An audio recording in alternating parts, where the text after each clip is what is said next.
Estamos frente a tres rostros de una epidemia que tiene impactos en el lado sanitario y de salud, que esto cotidianamente se informa, en el lado económico, que es donde también se está informando y tomando medidas, pero esta parte que es la parte mediática y la parte de impacto social más fuerte es la que generalmente no se aborda o consideramos que es algo normal en esta nueva era de las redes sociales y de las redes digitales.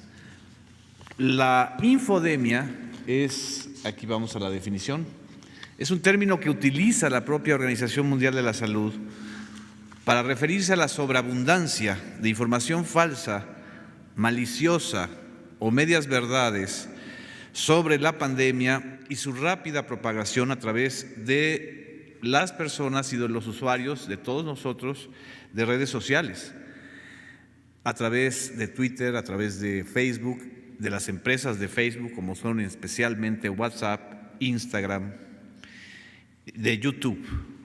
Lo que ahora estamos observando es que sí hay ganadores en esta pandemia, desgraciadamente. Y los ganadores son estas plataformas, justamente. El nivel de ingresos y de ganancias que han tenido en este primer trimestre del año, empresas como Facebook, empresas como Google, empresas como Amazon, como Microsoft y en menor medida, aunque muy importante también Twitter, son el resultado de esto justamente. Facebook tan solo en el primer trimestre de este año tuvo ganancias superiores a lo que los mexicanos residentes en Estados Unidos mandaron a México en remesas. Facebook tuvo 4.902 millones de dólares de ganancias, 5.000 millones de dólares, para hacerlo cerrado. Facturaron 18.737 millones de dólares. Y no hablemos de Google, porque Google es el gran gigante que tuvo más de 6.000 millones de dólares de ganancias, 6.836 millones de dólares. ¿Y a quién pertenece? ¿Y YouTube a quién pertenece? A Google. YouTube generó en este periodo un crecimiento muy importante del 52%, más que en el primer trimestre del año 2019. Entonces, cuando estamos hablando de infodemia, estamos hablando sobre todo de algo que es un fenómeno transnacional en donde están estas grandes plataformas. Twitter, por ejemplo, también ha crecido mucho. Twitter ha tenido un incremento de los usuarios de 152 a 166 millones de usuarios en todo el mundo. Y en Twitter, sobre todo, lo que ha habido es una intensificación de la diseminación de versiones falsas y de versiones incluso hasta alteradas de videos que se truquean para dar la impresión exactamente inversa de lo que está sucediendo. Pasamos al segundo punto.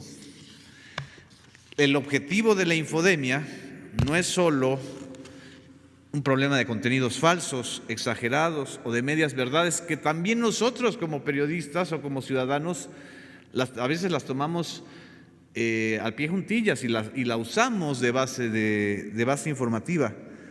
El desafío principal es la rápida transmisión de esto. Es exactamente igual que el coronavirus.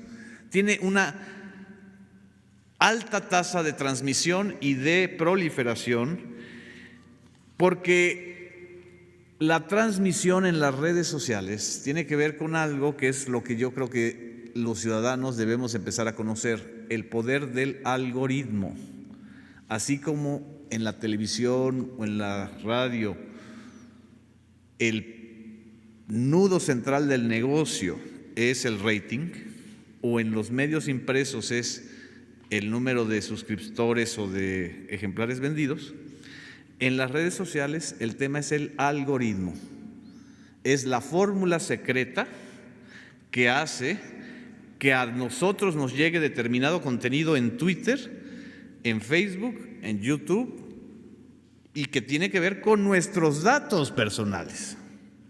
El gran negocio en este tiempo y sobre todo en estos meses, en donde todos hemos estado en confinamiento o usando hasta 50 o 60% más las redes sociales, son nuestros datos. Nuestros datos.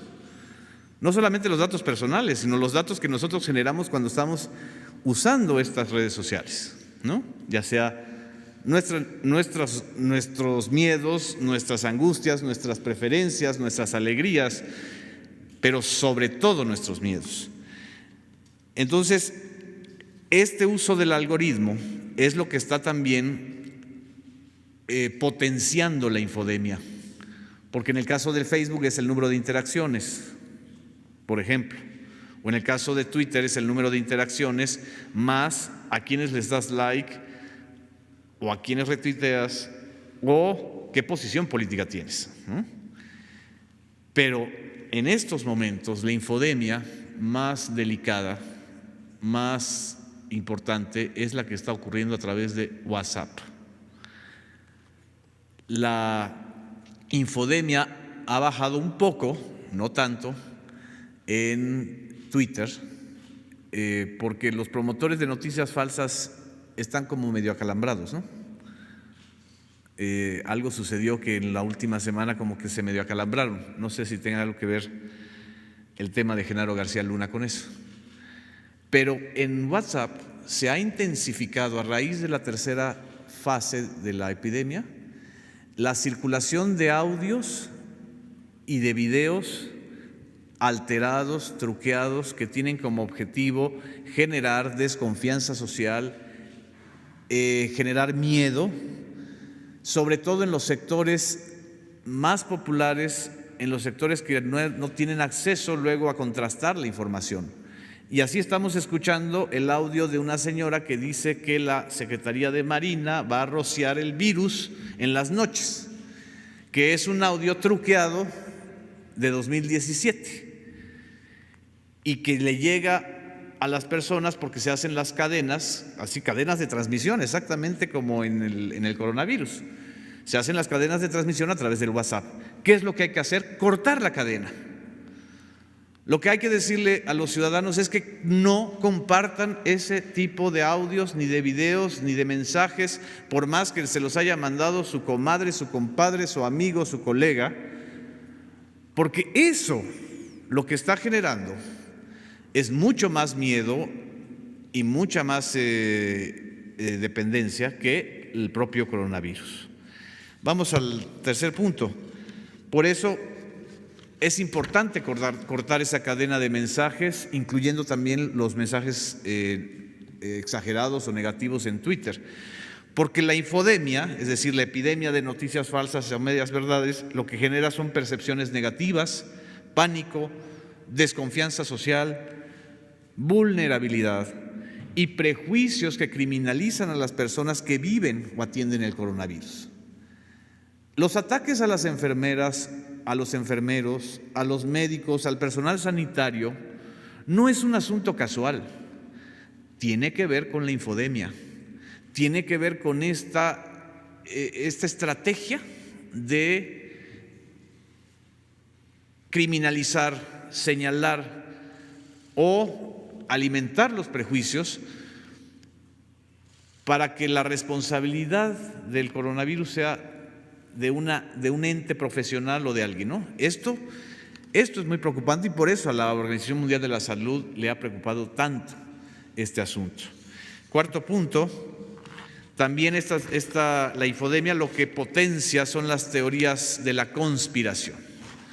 Y también ustedes habrán escuchado en YouTube o en Facebook o en Twitter incluso, las teorías de conspiración más locas, ¿no? Desde que es un asunto de pues de los judíos capitalistas de Nueva York hasta que es el producto de un laboratorio chino o que se inoculó desde Estados Unidos para entonces molestar a China. Esto, que es común, se vuelve todavía más peligroso cuando la difusión de estas versiones es todavía más rápida. En la infodemia, la réplica o la difusión de esta información es hasta 4 o 5 veces mayor que en tiempos normales, y eso obviamente todos lo estamos viviendo todos los días. Porque pasamos al punto 5, porque el negocio ahora, el negocio de los que hacen la infodemia es intoxicar las redes sociales, ¿sí? Y la intoxicación, como en un paralelismo con el tema de las adicciones a las drogas, lo que te genera es lo que algunos llaman la dopamina digital. Es decir, si nosotros escuchamos, vemos y compartimos información negativa, hay un efecto emocional en nosotros que nos hace adictivos a eso, como también nos podemos hacer adictivos a los memes o a las burlas. Este asunto es todavía más perverso porque se trata de enganchar a la gente, ¿sí? Aunque sean absolutamente ridículas, increíbles las versiones, el tema es que se viralice, que se comparta de manera mucho más rápida. Y el último punto, no es que nosotros, como colegas periodistas o como comunicadores, estemos exentos de la infodemia, porque eso nada más le da a las personas que no saben o que son ignorantes. No, la infodemia nos afecta a todos, porque la rápida transmisión de la información falsa genera miedo, desconfianza, polarización, en lugar de generar solidaridad, empatía y una acción social más contundente. Y termino solo para comentar esto. El negocio, acuérdense, los que nos están viendo y escuchando, que en las redes sociales, cuando algo es gratis, quiere decir que el negocio somos nosotros, nuestros datos. El negocio en estos tiempos de las redes digitales es que nosotros estemos enganchados a ellas, ¿sí? ¿Y qué hacer? La gran pregunta, ¿qué hacer frente a esto? En primer lugar, conocer el fenómeno. En segundo lugar, cortar la cadena de transmisión de mensajes, noticias falsas, audios, videos, porque si no cortamos esa cadena, la epidemia de la información falsa es todavía más delicada. Nada más termino con este ejemplo. Qué casualidad que ahora, en la tercera fase de la pandemia del coronavirus en México, que es la fase hospitalaria, ahora justamente el tipo de información que está circulando para generar desconfianza tiene que ver con hospitales del Seguro Social o del ISSSTE en determinados municipios que son altamente vulnerables, como Ecatepec, como Iztapalapa, como Tijuana, etcétera. En fin, es para darles el marco de lo que estamos ahorita enfrentando, y creo que es responsabilidad de todos, de los medios privados, de los medios públicos, por supuesto. En los medios públicos hemos estado curando las noticias falsas, señalándolas a través del noticiario de Canal 11, de un programa especial en el Canal 22, de una constante labor de señalar y de informar en el Canal 14, incluso en un programa en Facebook. Hay que actuar en esas plataformas, es decir, exactamente en Facebook, y por supuesto en el IMER y en Radio Educación. Quédate en casa. Gobierno de México.